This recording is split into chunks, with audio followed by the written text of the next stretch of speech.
வணக்கம். ரீசென்ட்டா எங்க வீட்ல ஒரு டாக் போயிட்டு இருந்தது. அதாவது என்னன்னா, இப்போ இருக்க பேரண்ட்ஸ் தான் வந்து ரொம்ப ஸ்ட்ரெஸ் ஆகுறாங்க. பேரண்டிங் பத்தி ரொம்ப பெருசா பேசுறாங்க. அந்த காலத்துலலாம் ரொம்ப அழகா வந்து 10, 15 குழந்தைங்களலாம் வளர்த்தாங்க. அவங்களுக்குலாம் ஸ்ட்ரெஸ்ஸுன்ற வார்த்தையே தெரியாது. இப்ப இருக்க பசங்க தான் வந்து ரொம்ப இத பெருசு பண்றாங்க அப்படின்னு. ஸோ இது வந்து நான் என்ன சொல்லணும்னு நினைக்கிறேன்னா, ஏன் அந்த காலத்தில வந்து இவ்வளோ பேரண்டிங் சுத்தி இவ்வளோ ஒரு விஷயம் இல்ல. ஆனா இந்த காலத்தில இருக்கு அப்படின்னா, ஃபர்ஸ்ட் திங் இப்போ இருக்கிற ஜெனரேஷன் பேரண்ட்டா இருக்கிறவங்க எல்லாருக்குமே வந்து நெறைய அவேர்னஸ் கூடியிருக்கு. நம்ம குழந்தைக்கு வந்து ஒரு அழகான என்விரான்மென்ட் குடுக்கணும்னு நெனைக்கிறேன். ஒரு பெட்டர் லைஃப் குடுக்கணும்னு நெனைக்கிறோம். நம்ம அண்டர்கோ பண்ண ஸ்ட்ரகிள்ஸ், எமோஷனல் ஸ்ட்ரகிள்ஸ் எல்லாம் நம்ம குழந்தை அண்டர்கோ பண்ணக்கூடாது அப்படின்னு நெனைக்கிறோம். ஸோ அதுக்காக தான் நம்ம வந்து பேரண்டிங் பத்தி நெறைய தெரிஞ்சுக்கணும்னு ஆசைப்படுறோம்.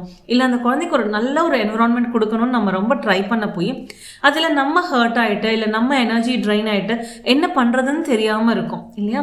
ஸோ ஃபர்ஸ்ட் ஆஃப் ஆல் நீங்க உங்க குழந்தைங்களுக்கு ஒரு நல்ல என்விரான்மென்ட் குடுக்கணும் அப்படின்னு நெனைக்கிறது உண்மையிலேயே ரொம்ப பெரிய விஷயம். அதுக்காக நாங்க உங்கள ரொம்ப அப்ரிஷியேட் பண்றோம். அண்ட் இந்த அப்ரிசியேஷனோட ஒரு சின்ன வெளிப்பாடு தான், நாங்க வந்து கான்ஷியஸ் பேரண்டிங் மாஸ்டர் கிளாஸா வந்து கண்டக்ட் பண்றோம். அதுவும் ஃப்ரீ மாஸ்டர் கிளாஸ் எஸ்பெஷலி உங்கள மாரி ஈகரா இருக்கிற பேரண்ட்ஸ்க்கு நான் என்னோட குழந்தைக்கு பெஸ்ட் குடுக்கணும். ஆனா எப்படி குடுக்கணும்னு எனக்கு தெரியல. என்ன பண்ணணும்னு எனக்கு தெரியல. அப்படின்னு நினைக்கிறீங்க இல்லையா? ஸோ உங்களுக்காக தான் இந்த free conscious parenting master class February 7th அன்னைக்கு கண்டக்ட் பண்றோம். உங்களுக்கு இன்ட்ரெஸ்ட் இருந்தது அப்படின்னா, எனக்கு பேரண்டிங் அப்படின்னு மெசேஜ் பண்ணுங்க. நான் உங்களுக்கு டீட்டெயில்ஸ் ஷேர் பண்றேன். Thank you so much.